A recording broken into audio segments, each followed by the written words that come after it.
I was at a friend's house one day in 99 and they happened to have the X Games on TV. And we both just caught that moment when Tony Hawk did the 900.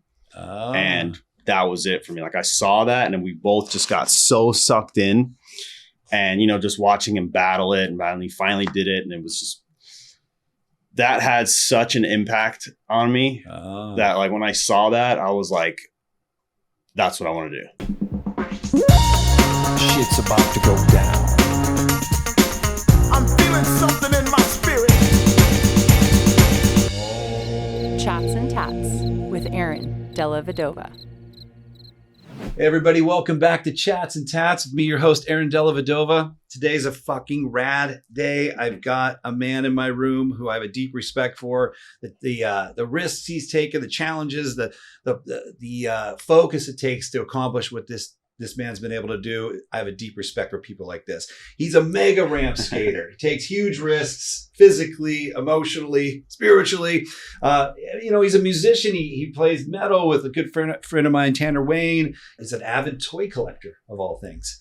He's also a husband and possibly a father soon. We'll see about that. Yeah. But without further ado, please welcome my guest today, Elliot Sloan. Thanks for having me. Oh, it's a pleasure to have you, dude. Yeah. I mean, I kind of said it in my intro, but, I wouldn't call myself the craziest skateboard fanatic. I skated when I'm 51 years old. Back when I was skateboarding, street skating wasn't even a thing, Yeah. And then one kid got a little half-sized ramp, and no one was allowed to use it because his dad wouldn't let anybody use it. And but I understood how you went up that ramp and came back down. I begged my dad to build one, and he built me this dumbass BMX ramp that had no curve to it. It was like straight. It was just like that, just like an angle, and you'd hit it, and your bike would go thunk, and then you go straight up. There was a landing ramp 5 feet in the air, right into the grass. Yeah. And he's like, "There, kid, I built you a ramp." And we would try to skate that, and everyone was eating shit on it. And then by the time real skating started really exploding, I was, almost I had a car by then, and it was more important to go out and meet girls. And then I was off into the military, and I just missed. I was in the Coast Guard when I was young. And you grew up in San Diego? No, this is in Boulder City, Nevada. I'm from Iowa, but most of my youth was in Boulder City, Nevada, right outside of Vegas. Cool. And that's another thing is we were kind of, a lot of the growth in skateboarding was happening mostly in California at that time. And so it would take a kid to move to our school from like LA or something, and he'd show us stuff like, right. What? Yeah. But I missed most of it. And then off I went on to my adult life. And of course, looking at skate mags and following skateboarding wasn't in my thing, but my introduction, what I really meant by what I said was, I just have this real big passion of meeting people that do things that are extraordinary, that are or even unusual, right? Not many people do, and I think you have, and so kudos to you, my friend. Thank you. I mean, it takes I want to say balls, but it really takes a lot of different elements. Yeah. And maybe on that note, since we're kind of already brought it up, I mean, it's, fear, right? So fear, I think about fear a lot because what is fear? I mean, you can't touch it. You can't smell it. You can't, it's an idea in your head. It's the idea of something that might go wrong in the future. Right. And it's also something that holds people back tremendously. I mean, even me, I'm not judging. Like I still have things I'm scared of that I hesitate and look back and think maybe I should have just gone for it, you know? But I think your career as a mega ramp skater is kind of a real highlight of that idea. For sure. And I guess one of my curious about you is, what have you done with fear? I mean, do you just delete it, or do you have a way you negotiate with it, or you not believe in it? Like, how do you get through those terrifying moments where you're looking down that scary thing and just fuck it, I'm going? Well, I mean, obviously I've been skating for a really long time. And, I think when you start at a young age, you kind of you deal with fear in a different way. Like if I were to start skating now at 34, I think it would be a whole different thing than, I think I started when I was like 10.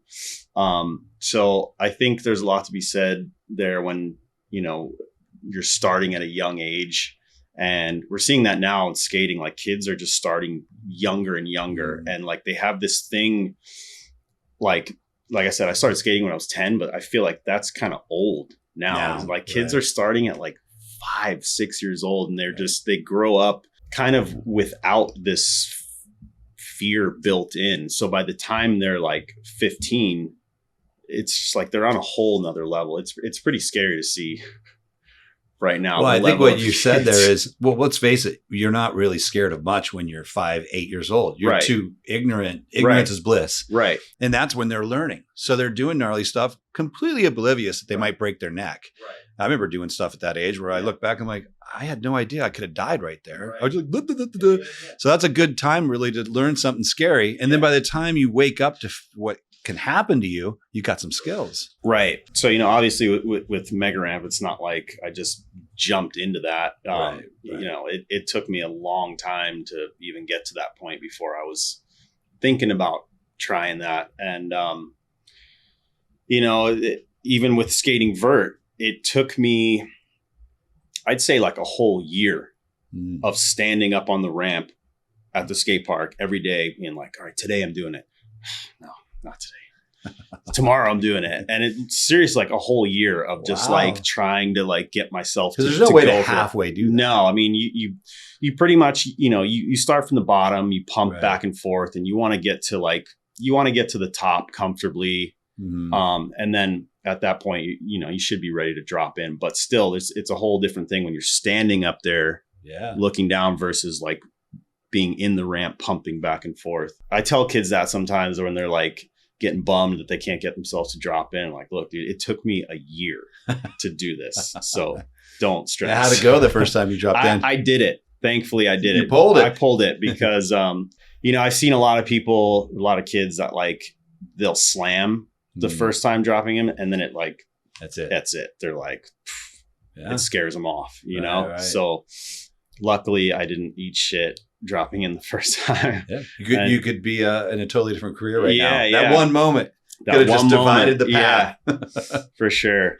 That's cool. Yeah. Well, let me, backing up a little on that note of standing at that ramp for a year before you finally just did it.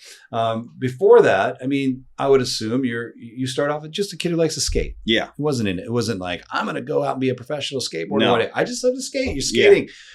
At what point does that idea enter the psyche? At what point do you, even maybe a moment where you decide, I'm going to go. I'm going to be a pro. Yeah. Is there a moment or a time? For sure. So yeah, like you said, I was just, I grew up in New York. I would just skate around the city. I had like just a cheap Toys R Us board or whatever. And I was at a friend's house one day in 99 and they happened to have the X Games on TV. And, I wasn't paying attention to skateboarding at all, but they had that on TV and we both just caught that moment when Tony Hawk did the 900. And that was it for me. Like I saw that and then we both just got so sucked in and, just watching him battle it and he finally did it. And it was just, that had such an impact on me that like when I saw that, I was like, that's what I want to do. I want to skate. Yeah, that was the moment. Like I've told this story a million times. Like that was it though. That one moment like seriously changed it all for me. And, I got so into it. I was watching all the X Games and then so like he did that in 99 and then his video game came out shortly after that. And I've been into video games like forever. And so that with the video game, I was just all into skateboarding. It was like all I could think about. And then he had a book come out too. So,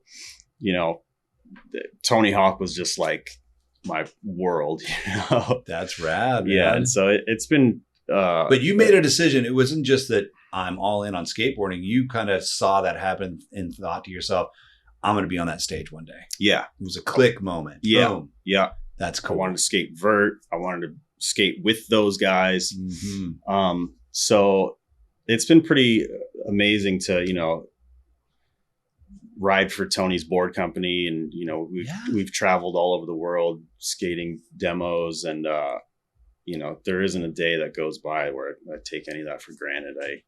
I still trip out. I mean, I've known Tony for a really long time at this point. But there's still that little kid in me sometimes when like I'm talking to him or something or hanging, I'm just like thinking like, dude, this is Tony Hawk. It still doesn't feel normal yet. No.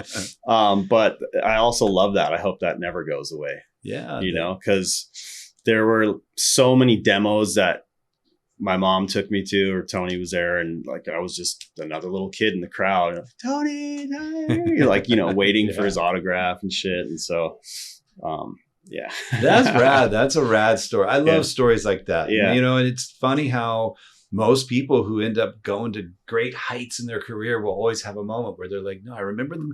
For me, it was my uncle. I drew some picture, and he was my coolest uncle, and he knew how to draw cool shit. And, and he looked at it and said, oh my God, you're an artist, Aaron. Yeah. And I mean, I must have been in the second grade. Yeah. And click. That was it. That was it. I'm an artist, right, and I drew, and now here I am. All the things I do now. Yeah, but it's interesting how it can just be one moment in time that can change the destiny of a life. Totally. And kudos to you, Tony, for doing it. I'm sure he's done it for a lot of others. Oh, too. for sure. Well, I mean, it was him, and then I don't know if you know who Danny Way is, but so there was the moment with Tony. It was like, all right, I want to skate vert, and then. A few years later, they came out with the DC video. And that was another moment I was, never forget. I was standing in this skate shop and they're like, we just got the DC video in. They popped it in. And I'd never seen Mega Ramp skating before. And I was like, what the fuck is this? And then that was another moment where I was like, okay, yeah, vert and that, whatever that is, I want to do that. And, obviously I'm into metal, and the way it was scored, it was just like, still like till this day, my favorite video part. That's cool. Like, well, one of top three for sure. Top three. That's cool. Yeah. What about, that's the moment. So you make the decision, you form the dream in your mind, basically the vision, which is so important in life, right? Mm-hmm. What we see in our mind's eye. And we focus on that in our mind so often becomes reality. Mm-hmm. And that's getting me off into like DMT land. We'll go there later. Yeah. Because I'm like, this whole life it's weird. Like I'm 51 years old. I look at everything around me and it's kind of like the thing I visualized 30 years ago. Yeah. And I'm like, holy shit. Am I in a simulation? Is this, am I in a video game? That's a separate kind of psychedelic subject. Oh. But my point more was, the decision is made, the dream is formed, but then there's like the path getting there. Like, tell me a little bit about that you didn't just become a pro. Now you start competing. How much struggle was there to get there? Did it happen quick for you, or is it a long journey? Or no, definitely not. I mean, because how old are you when the vision pops? That's you're like 12, 13. 12-year-old. Okay. Yep. And like I mentioned, I grew up skating in New York, and thankfully at the time, because I grew up in Manhattan, there were 2 skate parks, which are still there, but they've been rebuilt since that. They had vert ramps. Okay. And when I say a vert ramp, I mean a ramp that's today's standards, 13 and a half. But back then, I think there were like 10 or 11. But anyways, so I had vert ramps. So I saw that on TV, and then I went to the skate park, and I'm like, okay, there's a vert ramp. Pumping back and forth. Just started working. So, like I mentioned before we started, it took me a year to drop in on a vert ramp. That's crazy. To me. But I would just go to the skate park every day after school, every day. And then, as you can imagine, these parks are outdoor. Both of them were right on the West Side Highway. So pretty cold during the winter time. Right. But there was another skate park in New Jersey that was inside that had a vert ramp. And we went there one day and met some older guys that kind of took me under their wing. And that was it. They were like, all right, sessions are, these days at this time, and training schedule. Yeah. So then, I was going there for years and, starting to progress. And then that park shut down.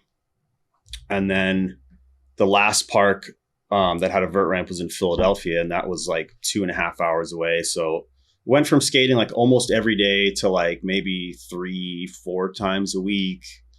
And then that shut down. And then like all this shit happened to me at like this at the same time. Kind of was probably the shittiest part of my life. I was 16, like all the skate parks shut down. My dad passed away, like pretty gnarly, like right in front of me. And it was like pretty traumatic, And I had already been out to California, I think, a few times, and I knew people out here, and a lot of people out here were encouraging me, dude, you have to move out here. You got to move out here if you want to skate vert, if you want to be a pro skater. Like, and I knew it. The first time I came here, I was like, I want to move here. Like, this is it, dude. Like, never had fish tacos. Like, first time we came here, I was like, what is this, dude? And, where I grew up, we only had, that one ramp at the time. It was the last one.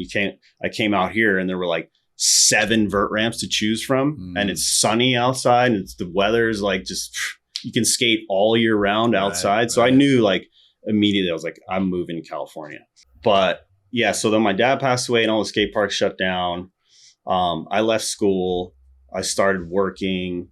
I did construction shit for about almost a year. That sucked. But in hindsight, I'm grateful that I have the experience of working all these jobs.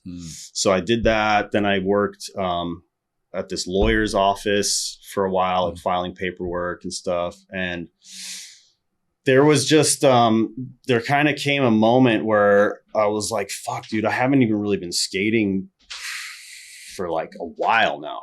It was like, kind of took a back seat, and I knew everyone out here was still skating, and it was just killing me. And this guy, there was a few people out here, but this dude, Kevin Staub, he's like a pro skater from the 80s, one of Tony's really good friends. He was one that was like really encouraging me. He's like, dude, you have to move out here.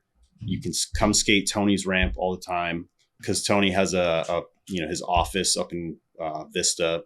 He's got his vert ramp there. And I was like, okay, like, I'm fucking over this. Or no, there was literally a moment where I was working at the lawyer's office, and, it was about an hour and change away, and I'd wake up every morning. There was this one day I was just like, it was freezing out, chipping ice off my windshield, warming my car up. And I'm like, I'm fucking over this. And like, literally the next day I told my mom, like, I'm just driving out there. Like, I'm just going to go. And she's like, no, we have to plan this out. We're going to figure out, like, and I'm like, no, like, I'm going to drive, and you can come meet me out there if you want to. And so, and how old are you when you're telling your mom? 16. Oh shit. Or, sorry, Mom. Yeah, 16.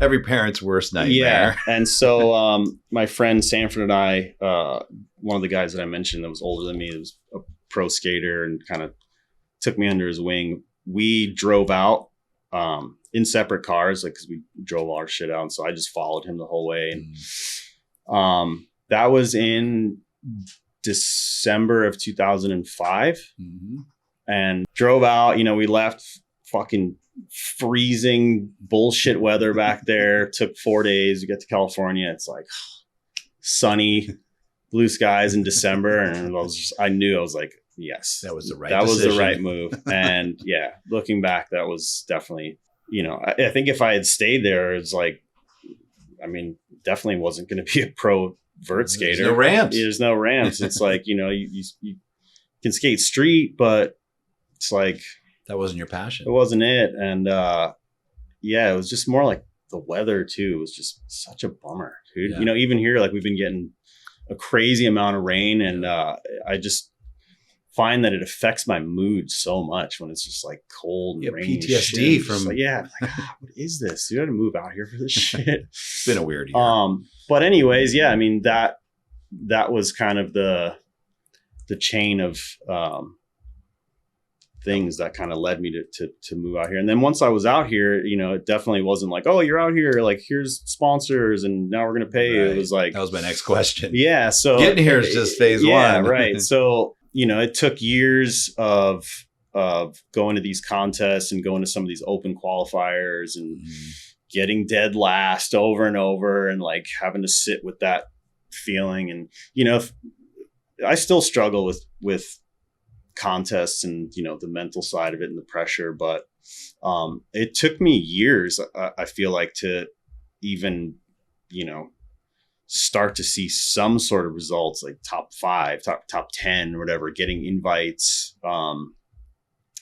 But Let me stop you there, because that to me is also very fascinating. To think that, I know. I mean, I'm always examining like what's different about you than other people. Obviously something. You don't reach the level of success you've reached in a particular sport like you have without something being different. And one of the things you just said that blows my mind is spending years getting, as you said, maybe not dead last every time, but a lot of moments of being the last place guy. Yeah. And then I'm sure that the thoughts are coming in like, maybe I don't have what it takes. Yeah. Maybe I don't have it. And for a lot of people, it would only take 6 of those. Yeah. And they're like, yeah, I tried. And there's just guys that are better. Yeah. Years you were willing to tolerate this and keep striving, keep moving forward. Right. Because it's like, it's not like I wasn't going to stop skating. You know, even if I sucked at these contests, it's like, I'm still going to go home and skate and try and progress. And it's like, you know, traveling to these contests and going to these, it's always fun. All your friends are there, you know? But it's just funny now. Like I look at a lot of these kids that are like these child prodigies, you know, and, you know, they're just getting sponsored by like, you know, overnight at like 12, 13. And they, I'm, even though that's like amazing, I'm in some ways like glad that didn't happen. For me, because I feel like I appreciate it so much more now, like having gone through all that, having worked all these shit jobs, trying to, you know, get to this point. I can relate to that though. I'm going to add to that because I've been tattooing for 30 years. I got into tattooing 30 years ago. You know, most of the industry was run by some crazy motherfuckers. People would make me carry guns to go buy drugs. And I had a boss put a knife on my face while I was tattooing, telling me he was going to cut my fucking head off if I didn't. I left him hanging the night before. It's all these stories, right? At the time, horrible stuff. And, you know, I actually learned later, I think I had some PTSD from some of it, but I wouldn't take any of it back because to this day, there's always a part of me when I come into my shop and I tattoo, I'm just so grateful to be here now because I went through all that. So I totally understand what you mean. You wouldn't change it. Yeah. If something's given to you quick and easy, you just don't, the fruit doesn't taste as sweet if you didn't have to climb to the top branch to grab it. If someone just hands you the peach, it tastes good. Yeah. If you've got to climb a sketchy tree and almost fall out, and then maybe you do fall out, but you save the peach. When you eat that peach, it just tastes twice as good. Right. Yeah, for sure. I'm big into meditating. Oh, you are? I meditate every morning, or like I try to, and some days I, whatever, get busy. But I kind of run through all these like affirmations or whatever. And, we all have shit in our life that we deal with. And sometimes you just get fucking stressed out or whatever. But one of the things that I try and remind myself of is where I was at when I was 16 or whatever, sitting in my bedroom. Like I can see it pretty vividly, like feeling so trapped and like just frustrated and dreaming of what I have now and where I'm at, and trying to put myself in that same mind frame, and then like opening my eyes and being like, okay, all this other shit doesn't matter. Cause like, look, dude, Right. Gratitude. So, I mean, meditating kind of started for me, just as a way to, I think, deal with the pressure of competing sometimes. But then I saw how it kind of affected other areas of my life. And then I was like, because, I would usually just do it, few weeks, months leading up to a contest. And then, then it just became like a daily kind of routine thing. And because it helps everything. It helps everything. Doesn't just help competition. Yeah, it literally I try not to push it on my friends too hard, but I do. Like I encourage it. And I always have this analogy that it's like going to the gym, it's like you don't just meditate for a week, or you don't work out for a week and expect to see all these results. It's like, it takes time and consistency to start feeling the effects of it. That's rad. Yeah. And it doesn't surprise me that you do that, because I find that most people who create a lot of success do that. Some don't call it meditation. Some call it visualization. Some call it, reading their mission statement every morning, whatever it is. It's just spending some time reflecting on where you came from, where you're at, and what it is you're trying to create. Seeing, I'm assuming with your competition meditations, there's some visualization and where For you sure. see yourself doing the thing. Oh yeah. Yeah. Yeah. I mean, I start to implement a few different, mostly just visualizing on top of the meditating for contests. And it definitely helps. You have to, see it super clearly. And I try and just, before X Games last year, I was like trying to see every moment in like super crisp detail, like not just my run, but like, okay, what's going on around me? How does it feel when I make this run? Like, what are my friends doing? What are they looking at? All of that. Something, I don't know, maybe you're already aware of this, but I've been reading a lot of the work of Mitch Horowitz, and he got this from other people. But I'm a big fan of his work, and something he stresses in meditation is the conjuring up the sensation of emotions and how much it's like he calls it like the nitro to visualization. Like you can see yourself doing the trick. You can see yourself winning the contest. You can see yourself marrying the girl, building the home, whatever.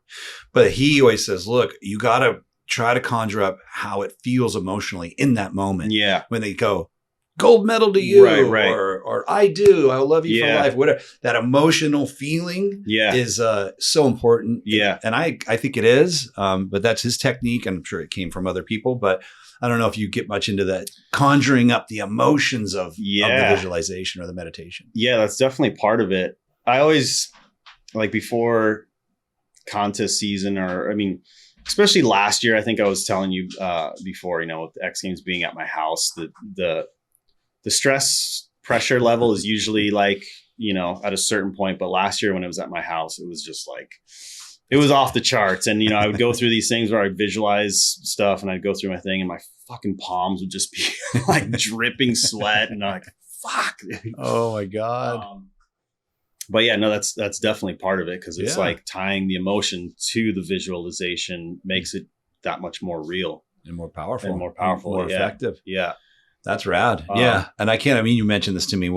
I was lucky enough to go to Elliot's house, see his mega ramp. Yeah. Mind blowing. I can't believe that's in your backyard. I know. I can't either. I definitely, I can't. It was, same thing. I had this vision though.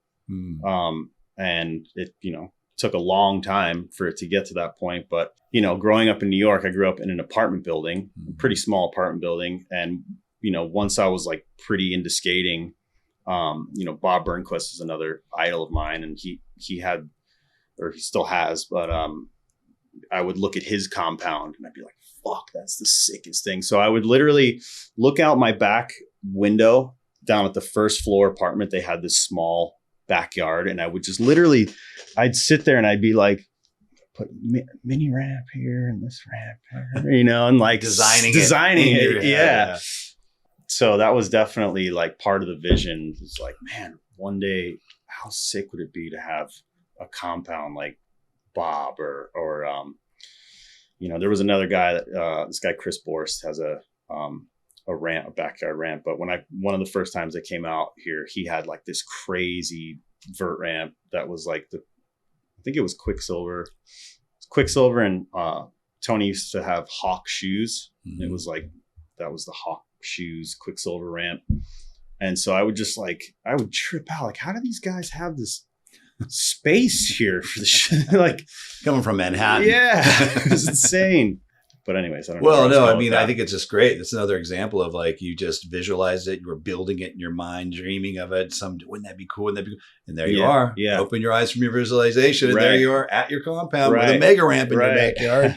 I think that's great, dude. Yeah. The ability to do that. And just the inspiration, I'm sure that's going to give to so many others that have different dreams, but it's the same mechanism to get there. Yeah. The recipe doesn't change too much, man. Right. And that's cool. I didn't know that you meditated, but it doesn't surprise me. That's cool.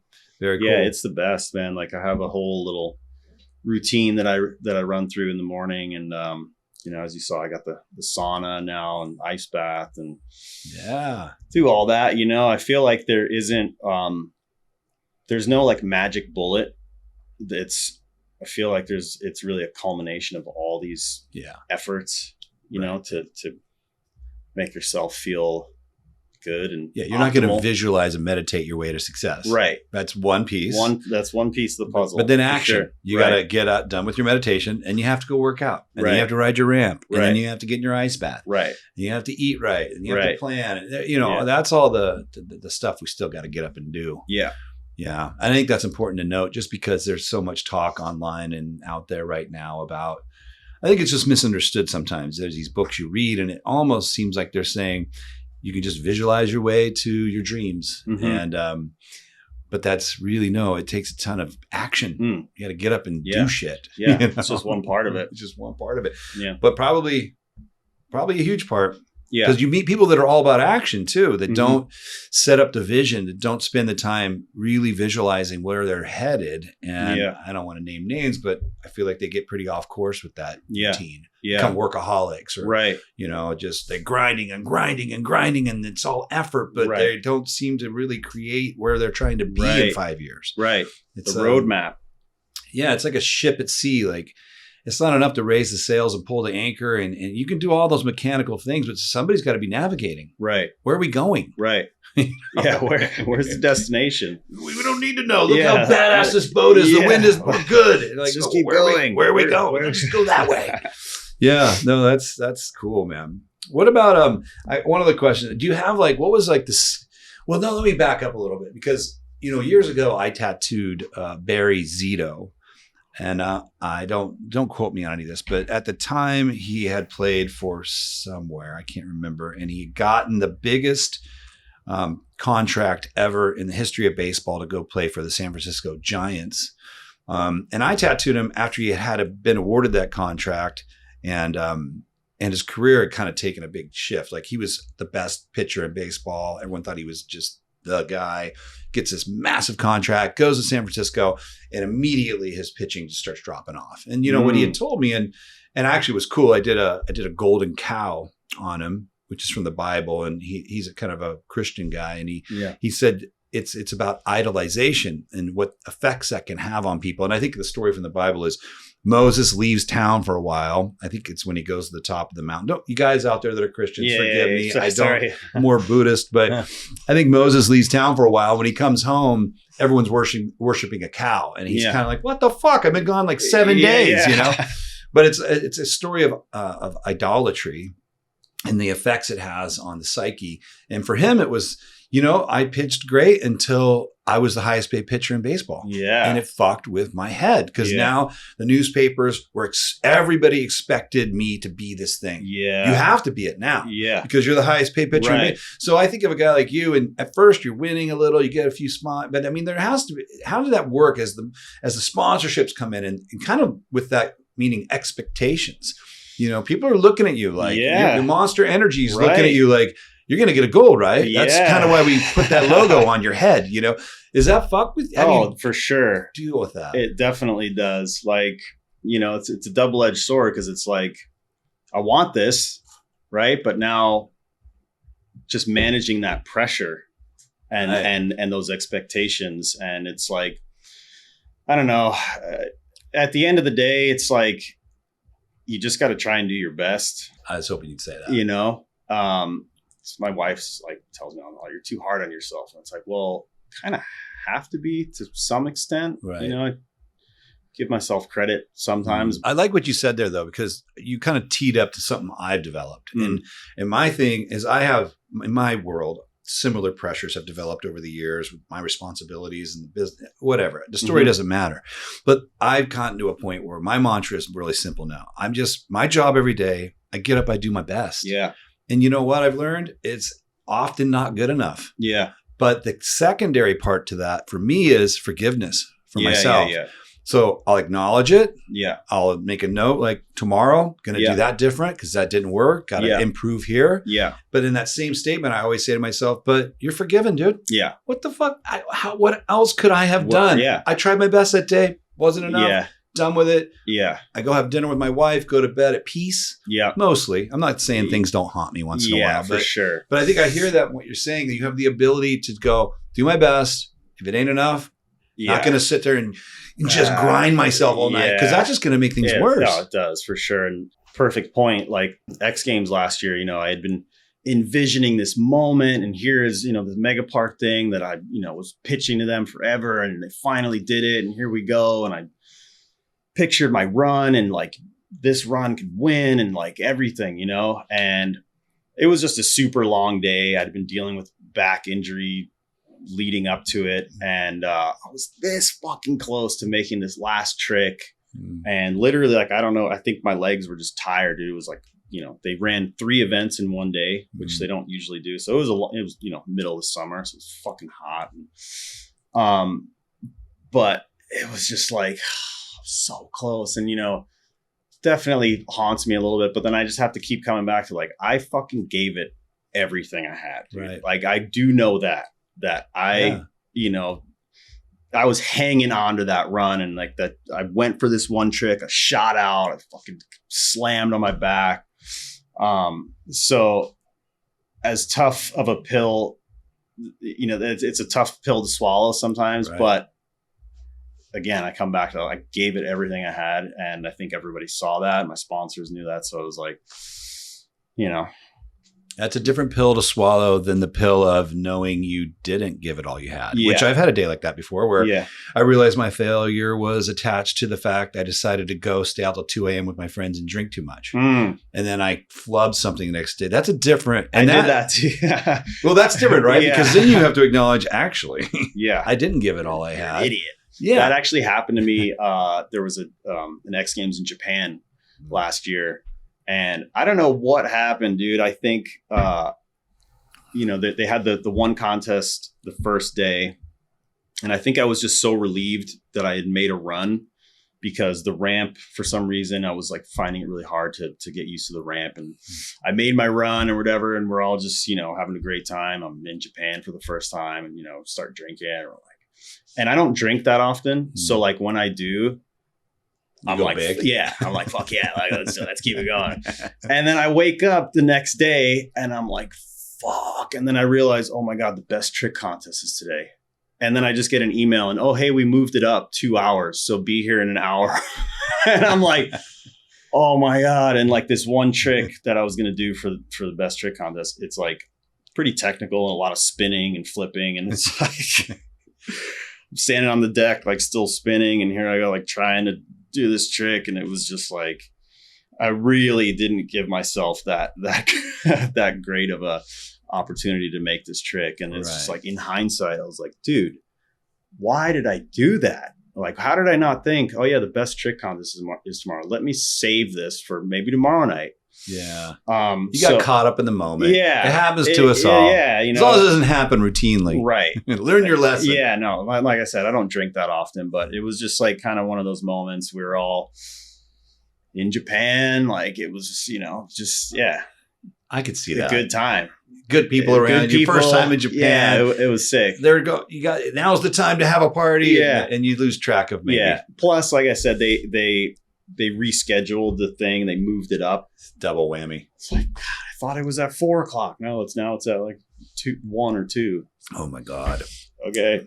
Well, lesson learned. You'll never do that again. Sure. So it's the same thing. I'm actually going there in May, and I got the schedule. It's the same thing this year. So we'll make sure not to drink until Sunday night if I do. When it's over. When it's over. Yeah. What about, I was thinking about you today and in your life and in my life too, at our age, like we kind of came into life at a time where phones weren't really a big thing. Right. Yeah. And I don't want to speak for you, but I know for me, I told you, one of the reasons I'm an artist today is probably from the words from my uncle, but at the same time, there was nothing to do. There was like 4 channels on the TV, and most of the time, whatever was on, I didn't like. Yeah. So what do? I mean, you go out, I get my BMX bike, I ride around town, I catch frogs, lizards. You just invent shit to do. For me, it ended up being a lot of time drawing and creating art projects and things. And for you, I'm sure there's nothing to do and you're living in an apartment. Yeah. You want to go out, you go out and skate. Yeah. If you had that phone in your hand, with full access to everything, you might have sat in that apartment and just vegged out. So then I kind of bringing this around to, these kids of today. It scares me a little that they aren't forced outside to kind of adopt these types of activities. Do you have any thoughts about that? I mean, it's a scary thought, like we were talking earlier, wanting to have kids and how to kind of manage that. And I'm sure as time goes on, it's only going to get worse. Yeah. But yeah, I'm super grateful that I grew up in that kind of feel like last era of no smartphones. Mm-hmm. I remember getting my first pager and I thought that was the coolest shit in the world. Like I'm leaving, like I would just, tell my mom, I'm like, I'm out. I'll be back later, and hit me on the pager, and like I used to be super into BMX too. So like me and my buddy would just ride around the city all day, just like going to Central Park, just getting into trouble, whatever. It was the best.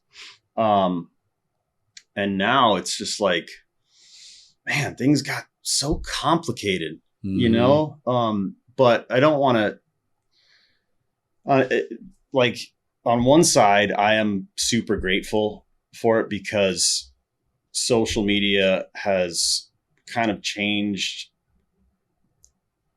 things for myself and everyone. And I have all these crazy opportunities, and getting the world can see you more quickly. Yeah, you can connect with people that some of your idols. Like that's been really cool to like connect with musicians or whoever. That was basically impossible before, but it also took away some of this nostalgia. I feel like, where some people like, musicians or whatever, you have, they're like, oh my God. And then now they're just like, another person that you can connect with. So I'm not saying it's good or bad. It's just like, I'm not crazy. Either. It's just, I think a lot of us are just stupefied a little bit. Yeah. I don't know what to call it. I think in the end, there's good and there's bad of it. Yeah. I just think specifically in regards to kids like us that, being bored is a great gift for a child. Right. Because when they're bored, they'll whine for a while, but eventually they'll figure out something to do. And it's usually something kind of rad and productive, even if it's starting a fire under the porch or something. At least they're fucking doing something. I used to do that, dude. I used to be like, there was a period of time where I was obsessed with fireworks and like starting fires. Me too. Because like in New York, I think they had like just banned fireworks. So I was like, I want fireworks. New York took away everything you love. Yeah. No ramps, no fireworks. But yeah, those were, man, just good times. Like, well, it forces you to be what I would call a kid. Right. And I don't want to, define this, but to me, being a kid is running around outside, digging holes, breaking branches, throwing rocks at shit, like grabbing bugs out of trees. What the fuck is this? Throwing it down. It's touching, feeling, smelling earth. Yeah. And the phone has created a separation for the kids of today. Not all kids, but that may be a question for you. For me is, you have kids. Yeah. How do you manage that with social media and making sure they're not on there all the time? And I mean, we do our best. I mean, one hand, it's funny. I meet people that are going to have kids, and they're so certain about how they're going to do it, right? And a lot of them are like, well, my kids aren't going to have phones till they're 16. And I have to tell them, like, I kind of thought that too. But what happens in that boat is that you turn your kid into like a freak nerd. Yeah. All the kids have it. And then if you don't have your kid have it, you shove them over to this weird group where they aren't socially accepted. Right. And that has a negative effect too. Right. So then I kind of reached that point where I was like, well, I have girls too. And they're, different. I shouldn't say that. My girls are different. They're girly girls. They're into makeup and hair. And my oldest is a very elite dancer, actually. So she's a hell of an athlete, varsity dancer, and she'll probably dance in college soon. But, and that kept her in physical. I mean, dancing's not running around out in the streets, digging holes, starting fires, but at least she's physically active a lot. My youngest seems more artistic, and we'll see where she goes. But for both of them, we just managed it as best we could. Put timelines on it, and we have access. I mean, our kids are told, like, that's my phone. I can have it anytime I want, and I will look what you've done all day. Yeah, and that keeps them pretty tuned up for doing shenanigans. And when they get in when they're being shitty, that's the first thing my wife will do is rip that phone out and be like, let's see how much time you were on your phone. Oh my God. 3 hours on TikTok? Are you kidding me? You just lost your phone for a week. So it's a ton of management. It's also a great tool of control because I tell you, you want to control a child today. Take their phone away. Yeah. They don't care about anything else. About the phone. Huh? You could take everything. They're like, whatever. You take their phone, they're on their best behavior. Yeah. So it's a great tool. Yeah. Well, tattoos. So you obviously got one. You just got the bug. You just can't help yourself. Yeah. You keep getting tats. Keep going. I just got this one on my ribs. Went to the ribs for the first time. Ben Grill. That thing is sick. Yeah, man. I'm really hyped on Nice this one. job, Ben. Got a pretty big one on my leg up here, and like I mentioned before, I finally like wanting to go big on some of them. Uh-huh. Whereas a lot of these ones are like, oh, cool, but which I like this too. I like collecting them. I'm saving this spot for something like I'm trying to figure that out. Something that kind of maybe flows with the rest of this style. I don't know. I got this one a few years ago. This is kind of like, I guess, would you say that's neo? Very traditional, but technically neo-traditional because it's got that eyeball and a few other weird things. Wolf head, that's dope. So like, the neo-traditional shit, I had no idea. And like, man, there's so many. It's crazy. All these guys in Barcelona are like killing it. What the fuck, dude? And especially Barcelona. It's insane. I follow like all these neo-traditional dudes in Barcelona and a bunch of guys in Australia and just all over, man. There's so many good. It's insane how many tattoo artists are. And I'm just like, all right, well, I started going on my legs maybe in the last like 3 or 4 years. I broke that seal and then I'm like, all right, well. Actually, no, I take that back. This one I got this one a couple of years, maybe like 7 years ago. But crazy, man. I think the legs hurt so much more than the arms. The legs everyone's different. Suck. It depends where. The leg, back of the calf usually is pretty chill. We get up on sides of the knees, behind the knee, behind ankles. But what about your thigh? That upper thigh? What'd you think about that? Was that bad for you? Well, like I was telling you, we had some of that numbing cream. Oh, on that thigh piece. And so it wasn't too bad, but I think this took like 6 or 7 hours because big piece. I was doing a skate demo in Montreal and I had been following this guy for a while and I hit him up and he's like, yeah, I got time. And so I was leaving the next day. And I was like, we were there at the shop until like 10 o'clock. I was just like, I'm not coming back here to finish. Like, let's just knock it out, dude. So like, we just kept taking little breaks. And, but yeah, the numbing cream has really come a long ways, man. I feel like most of them I haven't done numbing cream. Only the rib and this one or on the thigh were the only. Because like this dude had the numbing cream. He's like, you got to try this shit. And I was like, wait, what? This exists? Like, dude, let's go. But even with the numbing cream on the ribs, it was, there were still moments where like there were pockets where it was just like, oh, no, I feel that. And it ain't working there. And just like, fuck. But, like I said to you earlier, like I made it through that. It sucked. And I said I wouldn't do it again, but now I'm looking at this. Oh, man, it's just such a nice open canvas. He's pointing at his ribs. So he got a big ribs are traditionally known to be some of the worst. It's just, dude, when it hits that bone. It's not even the bone because there's areas on your body where I could go over bone and you'd be chilling. Really? There really is. So people think it's just there's just areas of the body that are more sensitive. I think it has a lot to do with the body's protection system. If you think about your core.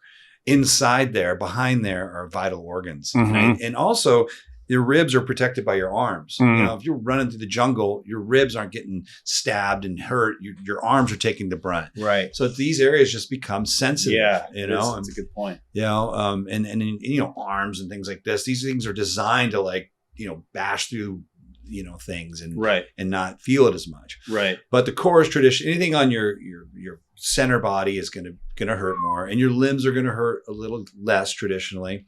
And legs to arms, it's just person to person and place to place. Yeah. But yeah, where I think today it's looking like near calf area. And it's not a huge piece. This is stuff that I don't even think will bother you too much. Yeah. But you got me thinking about the back though. You mentioned Hanya. I'm like, that fit real nice as a back piece. My only thing though is just like I was telling you, I I love looking at my tattoos. You know, they're literally art that I like. I'll fucking just stare at this shit sometimes and be like, "Fuck yeah, dude, it's sick." Just take a picture of your bath, blow it up, put it above the fireplace. Yeah.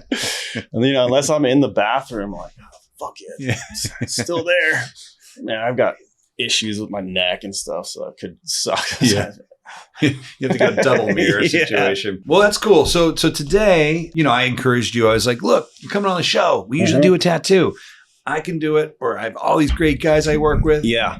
And honestly, it's not even personal. I'm like, just pick somebody you like. And yeah. You did a little digging around and you found our boy Kenny B. Yeah. And you were speaking about neo-traditional earlier, Yeah. and he is a neo-traditional. He's like those guys from Barcelona. Yeah. His style. Yeah. So now I get why you identify with him so well. Yeah. And he drew you a little something up, and there's been some changes, and he's I think out. We're gonna break here in a minute. I think he's out there working on it. Okay. Sick. But if all goes well, you know, we're gonna have you over on the other side of the room here soon. Hopefully, getting a new tattoo from Kenny B. Cool. Yeah, that'd be awesome. Yeah. So yeah. All right. Well, everybody, we'll be back. We're gonna go find Kenny. We're gonna see what the artwork is going like, see if it's working, if it's happening, and maybe we'll see you guys tattooing, and then we'll chill out after that. Okay. Right, sounds good. Yeah.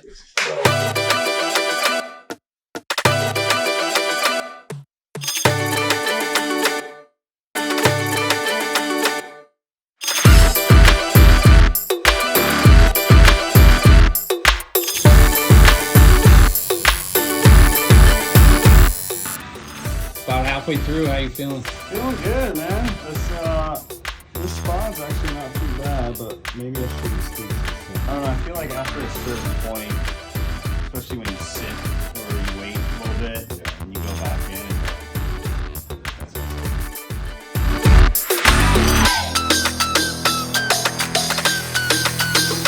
Hey, everybody, welcome back. Elliot. Yep. You got a new tat, I got bro. a new one. Let's start with the pain. 1 to 10. I'd say about a 4. It really wasn't that bad. There was only one spot that, like, right in the middle for a second. And I was like, oh, but yeah, definitely not 4? too bad. Yeah, for the legs, it definitely. You taking it easy on him or what? Not at all. I told you to fucking get on that. Yeah, no, that was good. Well, the piece is amazing. We'll have it on the show for people to see. Kenny, you killed it. I mean, we were talking earlier before you were in here, and both our love for neo-traditional, which is what I would put your work into that category. I hope that's fair. So I think it falls right into that. I do too. And I think you're one of the best, dude. And that piece proves it. That's a really clean tattoo. I realize it's small and a lot of stuff you do is more exotic and crazy, but I think it turned out fucking awesome. Yeah, I had fun doing it. Yeah. Nice job. Buddy. Yeah. It's nice getting, the last 2 that I got were like, the one was 3 6-hour sessions, and then this one was like 7 or 8. So it's nice to just get a little fun one. And like, in and out. So true. Yeah. Like I've been, like you were asking me earlier, do you get tattooed, Aaron? And every piece I've ever gotten, multi-session, back pieces, huge leg sleeves, all this shit. Now I'm getting jammers on the show. Yeah. And I haven't had I call them jammers, but they're 1-session pieces. Right. I haven't done that in 20 years. Yeah. And I'm like, this is fun. Yeah. You go in, you get a tattoo, and get something, and you're done. And you're done. Yeah. And you're like, check it out. Yeah. No, there is something and that's where it all started, you know? And I'm like coming back to my roots in a way, like, just get a tattoo. Yeah, just get one. Yeah. That's cool, man. That's very cool. Well, that's right. I mean, thank you for coming out. Maybe before we close out with maybe a toast or something, why don't you tell people where they can find you? Oh, before you get where they can find you, what do you got coming up? What's on the agenda for Elliot? On the agenda, let's see. There's this X Games in Japan, May 14th, 15th. That's right around the corner. Yeah, it's coming up pretty quick. I think you'll probably be able to find that through X Games YouTube channel. I'm sure if you Google that, boom. Yeah, it'll come up. That's the next thing. There is an X Games. The Summer X Games is happening. I don't know exactly when yet. They haven't announced it, but it's usually like end of July. Okay. I think it's in California this year. They're coming back to LA. Besides that, I'm just working on this video part. I think I mentioned to you. Just hopefully it stops raining here so we can get some consecutive days in and of filming. Yeah. So it'll be a thing you do inside of a larger skate video. Yeah. So I'm sitting on about like a little over a minute of footage right now, but for people that don't skate, like that's a lot. It's you got to understand, like sometimes, these tricks that I'm trying to film may take, I don't know, 6 sessions, and then it turns out to be 2 seconds. Right. And, you do it one time and it's like maybe 3 seconds if you slow-mo it, 3-4 seconds with a second angle or something. So a full minute's a lot of work. It's a lot, yeah. And then, typically you try and shoot for like 2.5, 3 minutes of footage. So mixed in with some like B-roll and like cool artsy shots. What video is this a part of or on? It's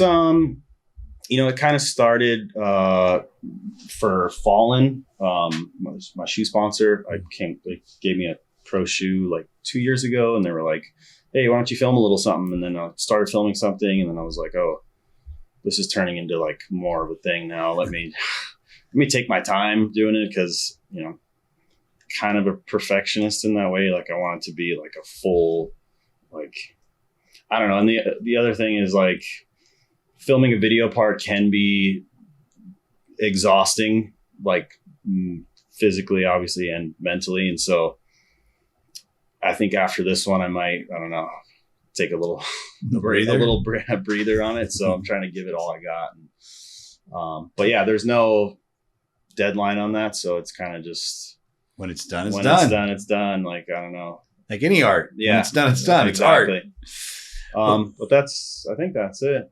Follow me on Instagram. I'm usually trying to put out skate clips there. Just kind of hard to manage, like saving stuff for the video part. And then, I got to put something out for Instagram now too. Like the life of a working professional athlete, dude.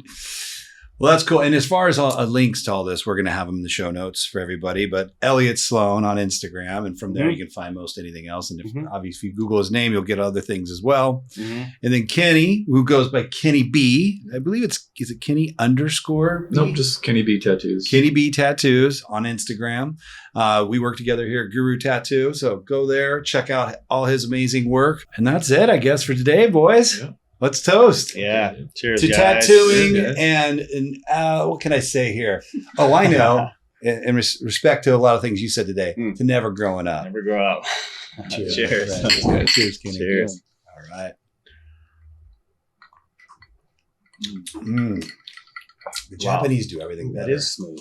All right. That's nice. Wow. It doesn't have the bite that like bourbon and not at all. American whiskeys have. Delicious. Wow. A little too delicious. It really is. I don't think I've ever had a whiskey that smooth without being like, Like get a little burn, you know? All right. That's it for today, everybody. Thank you for tuning in.